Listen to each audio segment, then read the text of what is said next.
रात के 2 बज रहे थे और विराट मेघालय और असम बॉर्डर के बीच पड़ने वाली किश्नोई नदी को पार कर रहा था।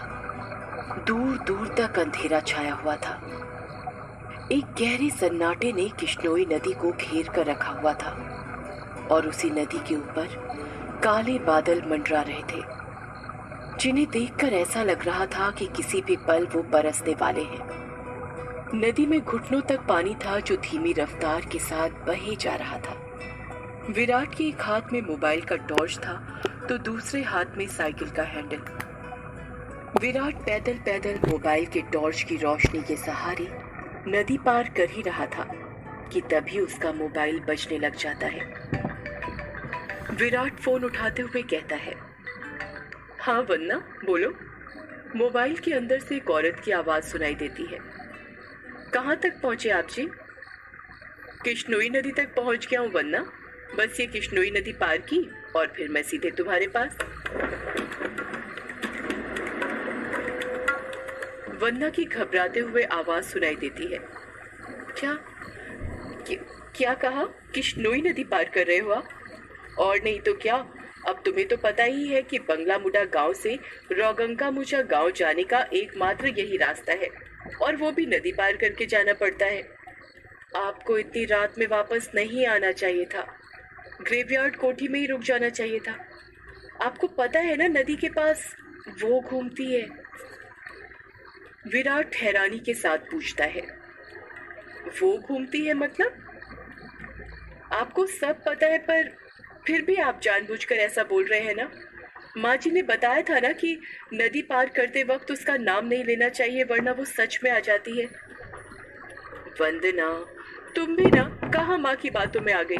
लगता है माँ ने तुम्हें भी यक्षिणी की कहानी। विराट अपनी बात पूरी करता उससे पहले ही वंदना घबराते हुए कहती है, चुप हो जाओ जी। हे काली माँ, मेरे पति की रक्षा करना और अनजाने में इनसे जो अनर्थ हुआ है उसके लिए माफ कर देना। अब ये कभी उसका नाम नहीं लेंगे।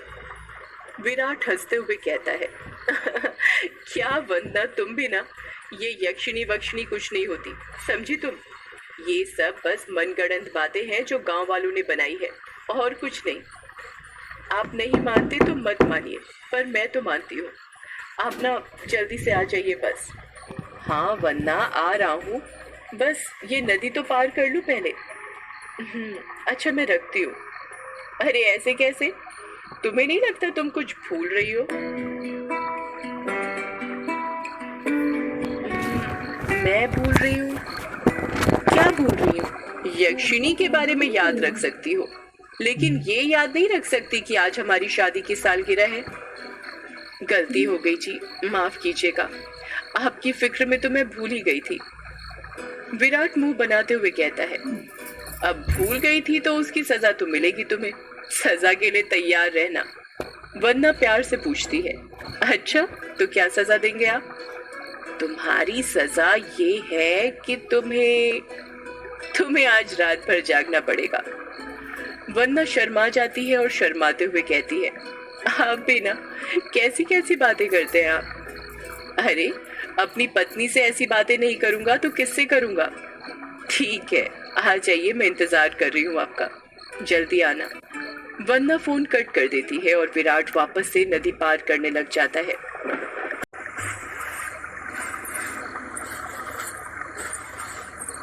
अभी विराट ने 1-2 कदम ही आगे बढ़ाए थे कि तभी उसको पायल बजने की आवाज सुनाई देती है। विराट को लगता है कि उसके पीछे से भागते हुए निकली हो। पायल की आवाज सुनकर विराट जहां पर था वहीं पर रुक जाता है और पीछे मुड़कर देखने लग जाता है।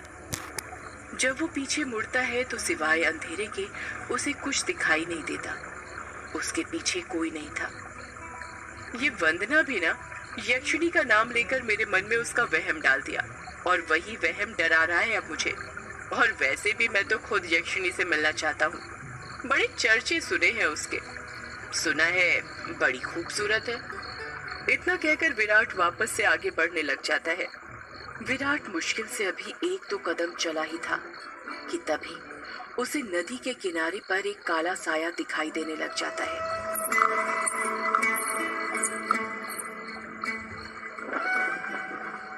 उस काले साए को देखकर विराट के कदम अपने आप थम जाते हैं। साए को देखकर ऐसा लग रहा था कि जैसे वो विराट का ही इंतजार कर रहा था।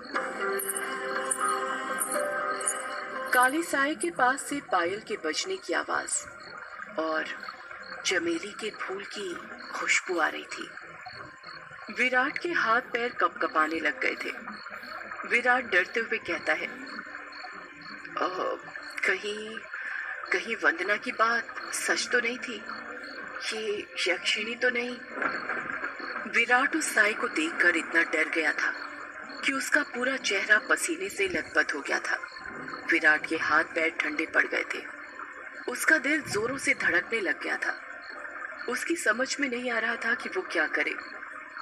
विराट डरते हुए कहता है, "क- क- क- क- कौ, कौन है? कौन है वहां पर?" कोई जवाब नहीं आता है। सन्नाटा अभी भी छाया हुआ था। विराट अपने मोबाइल का टॉर्च उस काले साए पर मारने लग जाता है। जब उस टॉर्च की रोशनी उस काले साए पर पड़ती है तो विराट देखता है कि वो साया किसी और का नहीं बल्कि एक लड़की का था। नदी के किनारे पर एक बहुत ही खूबसूरत लड़की खड़ी थी जिसकी उम्र करीब 24 साल और लंबाई 5 फीट 2 इंच थी। उसकी लंबी सी गर्दन, गुलाबी से होंठ, बाल खुले हुए जो उसकी कमर तक आते थे, उसका गोरा बदन और उसी गोरे बदन पर उसने काली साड़ी पहन रखी थी। वो लड़की किसी अप्सरा से कम नहीं लग रही थी। वो इतनी खूबसूरत थी कि कोई भी मर्द उसका रूप देखकर अपनी हदों को भूलकर उसकी बाहों में मदहोश होना चाहे। वो लड़की अपने हाथ से विराट को इशारा करते हुए अपने पास बुलाती है। उस लड़की को देखकर विराट भूल गया था कि यक्षिणी जैसी कोई चीज भी होती है। विराट अपनी साइकिल को वहीं पर छोड़ देता है और जल्दी जल्दी उस लड़की के पास जाने लग जाता है, जैसे उसके बदन में कोई आग लग गई हो। विराट उस लड़की के पास जाकर उससे धीरे से पूछता है, "कौन हो तुम और यहाँ पर क्या कर रही हो? क्या नाम है तुम्हारा?" लड़की अपने चेहरे पर मुस्कान लाते हुए कहती है, "नाम नाम में क्या रखा है? जो रखा है काम में रखा है।" "कैसा काम?" लड़की विराट की आंखों में देखते हुए कहती है, "वही काम जो तुम घर पर जाकर अपनी पत्नी के साथ करने वाले थे। तुम उसे आज रात भर जगाना चाहते थे ना? क्या तुम मुझे नहीं जगाओगे?" उस लड़की की आंखों में एक नशा सा था जिसे देखकर विराट सब कुछ भूल गया था। ऐसा लग रहा था जैसे वो उसके वश में आ गया हो। विराट भी उस लड़की की आंखों में देखते हुए कहता है, "हाँ, क्यों नहीं। मैं तुम्हें आज रात क्या, कल, परसों, नरसों हमेशा जगा कर रखूंगा। कभी नहीं सोने दूंगा तुम्हें।" इतना कहते ही विराट उस लड़की को अपने सीने से सटा लेता है और अगले ही पल दोनों नदी की रेत पर पड़े हुए थे। दोनों के जिस्मों की गर्मी से रेत उनके शरीर पर चिपक गई थी। उस लड़की के बदन में से चमेली के फूलों की खुशबू आ रही थी। लड़की नीचे थी और विराट उसके ऊपर। विराट के माथे की पसीने की बूंद ये साफ जाहिर कर रही थी कि वो थक चुका था और उसके बदन की सारी ताकत खत्म होने वाली थी। पर उस लड़की का चेहरा देखकर ऐसा लग रहा था जैसे अभी कुछ हुआ ही नहीं था। उसके अंदर की प्यास अभी नहीं बुझी थी। विराट अपने चरमोत्कर्ष अवस्था में पहुंचने वाला था और कुछ ही पलों में वो उस लड़की के बदन पर ध्वस्त होने वाला था। तभी उसकी नजर उस लड़की के वक्ष पर पड़ती है और वो देखता है कि उस लड़की के वक्ष पर धीरे धीरे छुरियां आने लगी थी।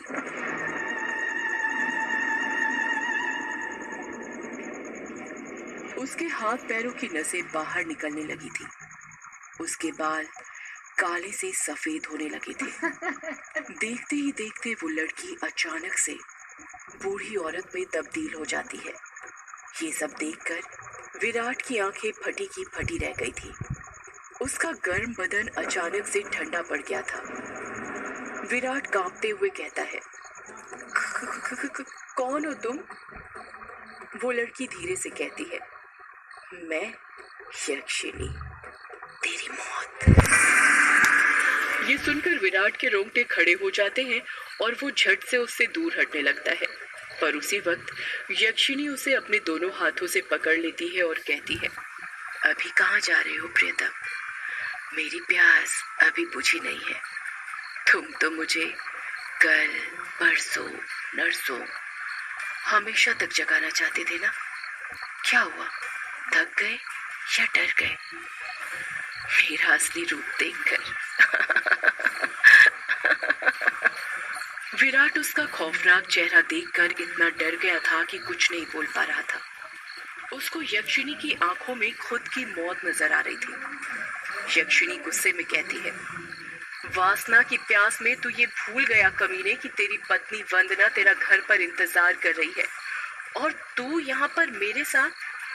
तुम मर्द कभी एक स्त्री से प्यार कर ही नहीं सकते। तुम्हारी हवस कभी खत्म नहीं होने वाली। इतना कहकर यक्षिनी अपना हाथ विराट के सीने पर रख देती है। यक्षिनी के लंबे लंबे काले नाखून थे जो चाकू की तरह पहने थे। विराट डरते हुए कहता है, नहीं नहीं, ऐसा मत करो, जाने दो मुझे। जाने ही तो दे रही हूँ, भोली भेंटोला, भोली भेंटोला। इतना कहकर यक्षिनी अपना हाथ विराट के सीने के अंदर घुसा देती है और उसी वक्त जोर से काले बादल गरजने लगते हैं और बारिश होने लगती है। विराट के शरीर का खून नाखूनों के सहारे यक्षिनी के शरीर में जाने लगता है।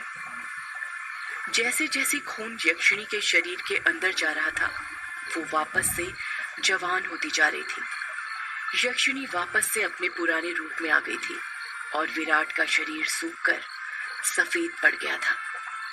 उसके अंदर खून की एक बूंद तक नहीं थी, पर उसकी धड़कनें अभी भी चल रही थी। यक्षिनी अपना मुंह विराट के कान के पास ले जाती है और फुसफुसाते हुए कहती है, राम रो न राम रो, राम रो न राम रो। इतना कहकर यक्षिनी अपना खून से सना हाथ विराट के सीने से बाहर निकालने लग जाती है। जैसे ही यक्षिनी अपना हाथ विराट के सीने से बाहर निकालती है, विराट अपना दम तोड़ देता है, क्योंकि यक्षिनी के हाथ में विराट का दिल था जो सिकुड़ चुका था। अगले ही पल यक्षिनी विराट का दिल लेकर गायब हो जाती है, ठीक उस तरह जिस तरह बारिश की बूंदें।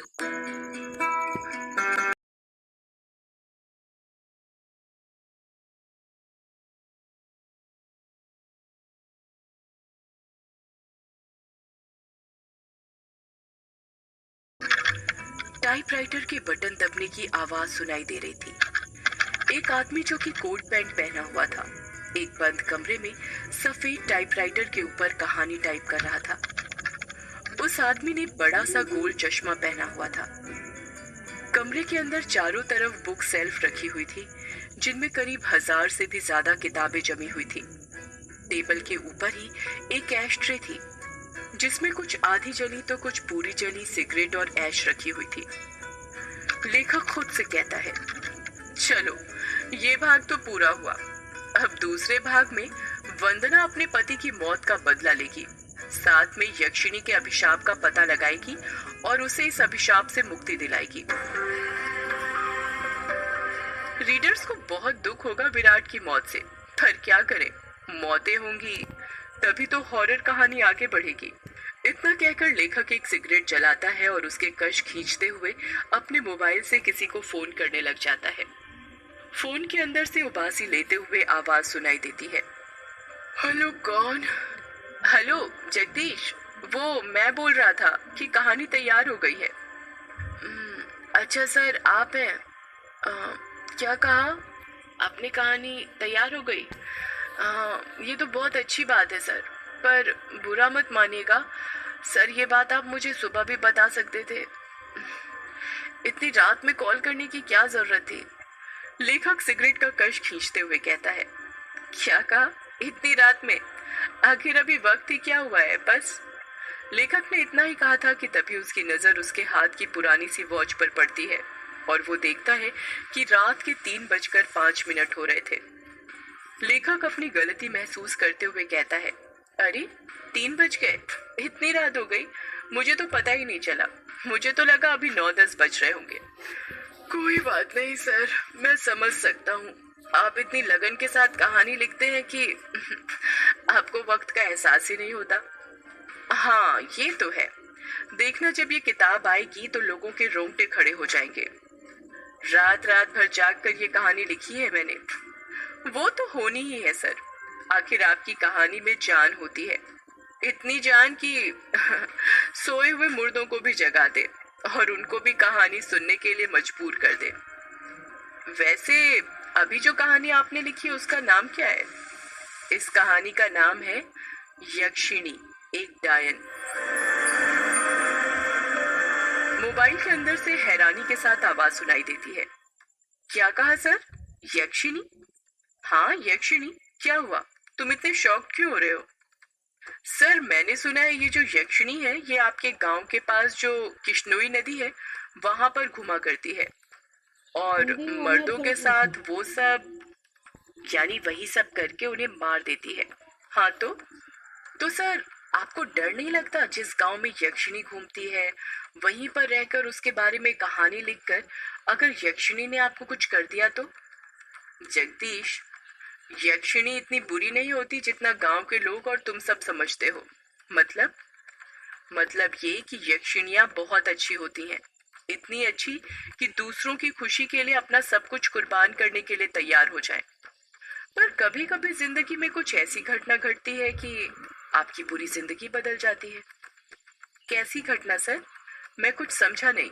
पौराणिक मान्यताओं के अनुसार हमारे ब्रह्मांड में अनेक लोक हैं जिसमें देवी देवताओं, सुर असुर, राक्षसों का वास होता है। इन सभी लोकों की दूरी पृथ्वी से अलग अलग है। कहा जाता है कि इन सभी लोकों में विष्णु लोक सबसे ऊपर है और सबसे निचला लोक यक्ष, यक्षिणियों और अप्सराओं का है जो पृथ्वी से सबसे नजदीक है। जो लोग पृथ्वी के सबसे नजदीक हैं, उस लोक के देवी देवताओं की पूजा करने से वो देवी देवता जल्दी प्रसन्न होते हैं। जगदीश बीच में ही बोल पड़ता है, ऐसा क्यों सर? उस लोक के देवी देवता इतनी जल्दी प्रसन्न क्यों होते हैं? क्योंकि लगातार ठीक दिशा और समय पर किसी मंत्र की साधना करने से उन देवी देवताओं तक तरंगे जल्दी पहुंचती हैं। यक्ष यक्षिणियों के लोक में से ही एक यक्षिणी द्वापर युग के अंत में पृथ्वी पर आई थी जिसको एक अभिशाप मिला था, एक ऐसा अभिशाप जिसने उसकी जिंदगी बदल दी थी। कैसा अभिशाप सर? आप किस अभिशाप की बात कर रहे हैं और उसे ये अभिशाप किसने दिया था?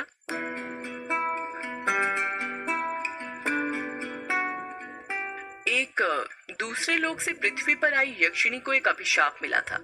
आखिर क्या था वो अभिशाप और किसने दिया था? जानने के लिए सुनिए यक्षिणी एक डायन का अगला एपिसोड सिर्फ